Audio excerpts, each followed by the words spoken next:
Hi, my name is Luke Anthony Fish, and this is my story.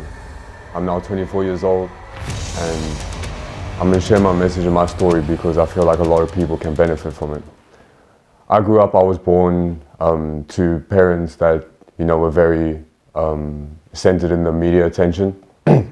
And for me growing up, it was very difficult to place myself. I was very accustomed to people's ideals of me, especially when it came to whatever was written about my parents and within the media. I struggled to find my identity for a very long time. As a kid, I would always be called out or bullied because of who my parents was and who I was as an individual. As a kid, I would act out tremendously, getting in fights. I think I was in about 9 different schools in my whole entire life. I never really had a solid foundation to say this is who I am and this is where I come from. I was constantly moving the whole time. I think I stayed in I can't even think about the number of houses and areas that I had stayed in because of parents constantly moving, not being in constant, not having financial support for myself, and physically and mentally never got that nourishment. So it was difficult for me, and as I grew up, I started to fall into negative habits, obviously fell into the negative influences, negative people were just around me, and I was in a dark space for a very long time. I think my whole teenage years was very difficult. I think I attempted suicide the first time when I was about 12 years old. That was when my feelings and everything that I had suppressed from my younger days started to come out. I experienced physical and sexual abuse growing up, and it was difficult because your mind suppresses those things and you don't actually know what's going on within. So unconsciously I would act out, do things. I started self-harming, and as I grew up, I started drinking when I was about 10 years old. Or not started, but that was when I first tried a substance. And then obviously, that doesn't fill the void anymore. So as you progress and you grow up, you dive and you indulge in other things to rid yourself of those emotions that you're trying to get rid of or that you can't face. And then I started, smoking weed, as it all starts. People say it's not a gateway drug. It's the biggest gateway drug, because once you try weed, you realize that, okay, I can handle this. What else can I handle? What else is going to be fun? So then as I grew up, now I'm talking about my late teens, I started drinking codeine and started indulging in prescription medicine. And it just kind of went downhill from there.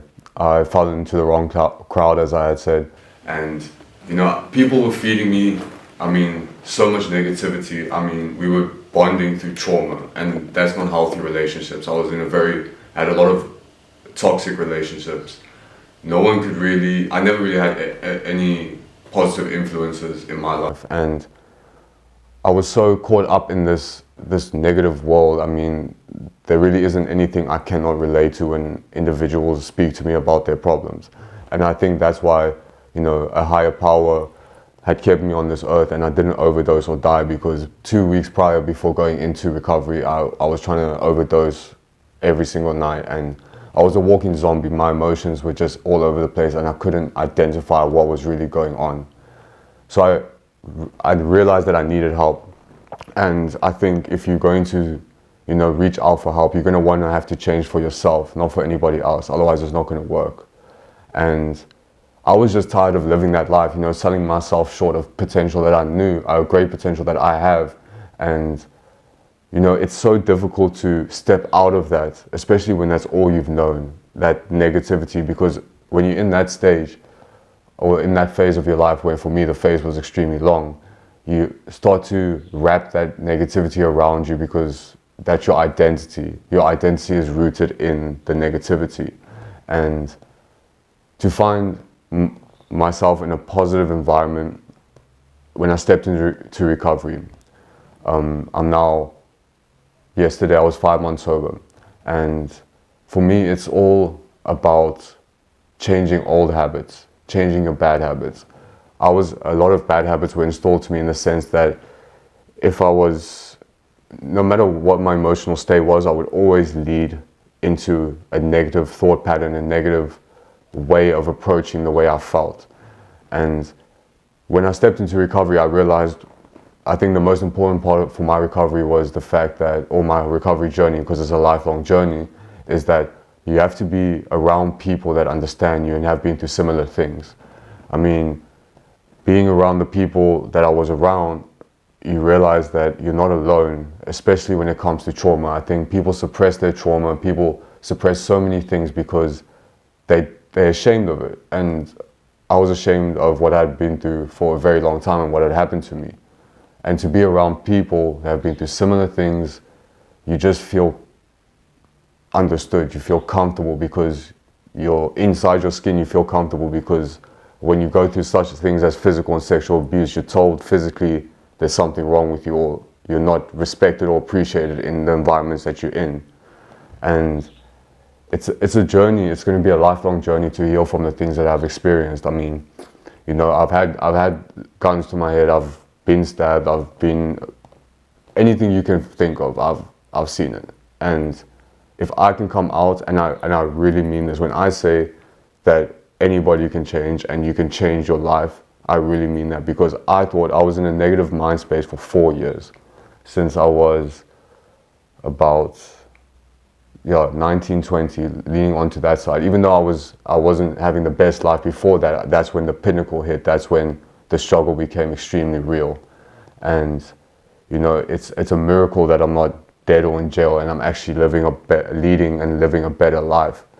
It's something that's really beautiful, especially when, I mean, the recovery place that I was at, you know, I was around the number gangs, the Americans, all of them. And for those type of people to change their life, and because they also just know negativity, for them to realize that's not the way life's supposed to work, it's emotional. It's emotional because there's so many people that get lost in those paths, but then to see those people change and wanting to change, it's incredible.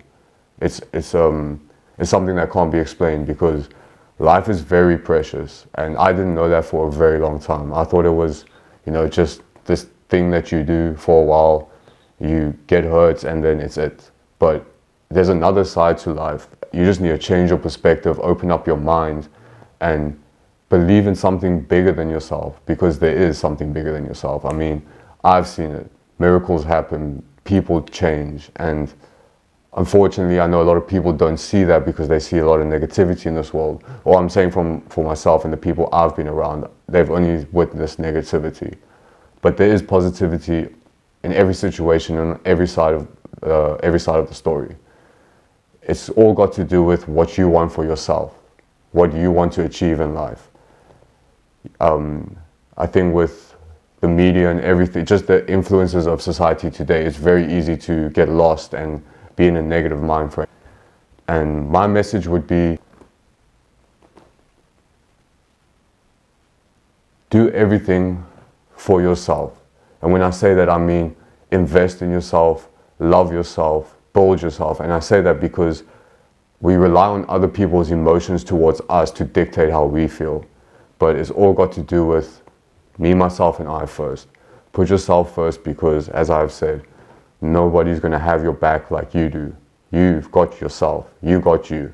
You are your best friend. You are your best lover. You are your sole investor. If you need help, reach out. Don't be ashamed. For me, I went and I researched recovery homes, rehabs on my phone. There's brilliant places out there. There's people that care. There's people that genuinely care in this world. No agendas, no hidden agendas, no ill intentions. They want to help. You know, if you're stuck at home and you with someone that's abusing you, not treating you the right way, have the courage to walk away, because there's so much. The grass is greener on the other side. It really is. And I think you owe it to yourself to give yourself that opportunity and maybe that possibility that life will get better. Because I didn't know there was going to be light at the end of the tunnel. I just needed to have the faith that it was there. My parents were really well known in the media, in the South African media and in the international media for a certain time frame. My father played professional soccer, did really well for himself, and my mom was a lingerie model, also did very well for herself. They had a lot of positive impacts on my life, but at the same time also didn't have the best impacts on my life, especially my mental well-being. Unfortunately, I cannot blame them because they were brought up in situations where they didn't have the help that they needed, and they didn't really have the guidance that they needed to develop as individuals and understand certain aspects of me and my siblings, because they had no idea. They were also struggled with, you know, their father figure wasn't around, and you know, that's one of the most key things I realized when I was in the recovery home. The 99% of the people there didn't have father figures. So it's that those things, they might seem like problems, but they're deeper than just problems. They become traumas, and they become identity crises, because if your sole providers aren't looking out for you, then you lack your self-image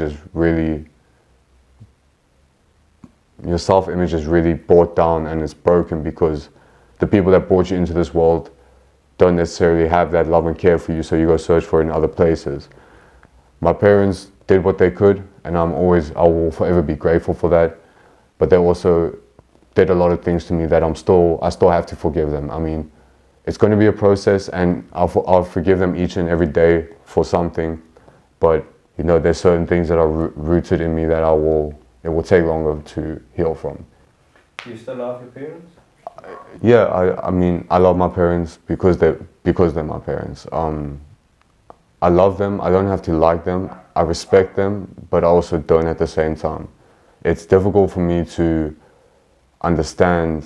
I mean, look, not everybody's the same, but if I could realize that this isn't the way to live, I don't understand how other people can do that. And for me, it's all got to do with what was ingrained in me. And I mean, my parents are my parents. They brought me into this world. I'm grateful, but that's where it ends. I love them, I respect them, but from a distance. How difficult is it for you to walk in your parents' footsteps, especially your dad? For me, you know, I grew up, everyone always asked me if I was going to do this and that. And this question has been posed on me for a very long time. But I don't follow in anybody's footsteps. For me, my goal is to help people grow. I mean, if I didn't have any, my goal is now to be the person that I needed when I was growing up. And what's that? Somebody that genuinely actually cares. And you can see where my trauma stems from when I say that, because if I want to be someone that genuinely and truly cares, you can tell that I never really had that in my life. And that is why, you know, for me to still be here and to get a second chance, I could never have an ego and develop an attitude to, oh, I beat addiction, I'm doing this and that, because it's by a higher power and something greater than myself that I'm still here. And to be able to sit here and tell my story is it's a privilege and it's a blessing, because when you're down and out and you don't have anybody, that is the most isolating feeling in the world. What do you do in your spare time? In my spare time, I relax. I do a lot of self-care routines. I look after myself now where I didn't used to for a long time. I take personal inventory. I check how I'm feeling, where I'm at mentally, reflect on my goals, reflect on how I can better myself, how I can integrate more positive habits than negative habits. I still, very active. I live an active and healthy life now. That's the thing. I will always have an addictive personality, but that means all my bad habits now have transformed into positive habits. So now, work is how I get work. I became a workaholic, but in a positive way. I'd rather be completely tired and drained from work than substances or situations. It's all a mindset. It's all a perspective that you change. And there was somebody that was speaking about it. I can't remember exactly who it was, but it's like especially we call it your active days when you're stuck in addiction. So in my active days, I would go the extra mile to get what I wanted, but now I go the extra mile to get what I need. And when I say that, I'm talking about how to make things grow, how to help people, how to benefit or increase my worth ethic, and all around now my attention is getting the best things for me in a positive mind state. And I do that by pushing myself as far as I did in my active days. The thing I love the most is building the foundation through any channels to help individuals grow and lead and find a better life. I feel like I've gone through a lot of things where I can't, like if you tell me your parents were divorced, then I can relate to you. If you tell me you've been sexually abused, I can relate to you. If you tell me you were in the ghetto and you were raised on in a very impoverished house or impoverished house, I can relate to you.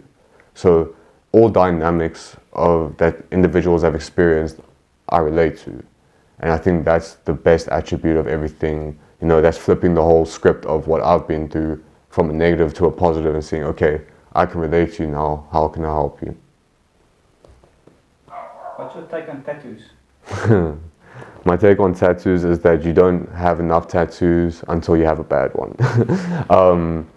I love, the body is our temple, and if you go into any... Okay, I was just joking. I was going to go into it. So I was asked where I would see myself in 20 years, and I would see myself holding my children and listening to Aerosmith. Steven Tyler singing, "Pink is my new obsession."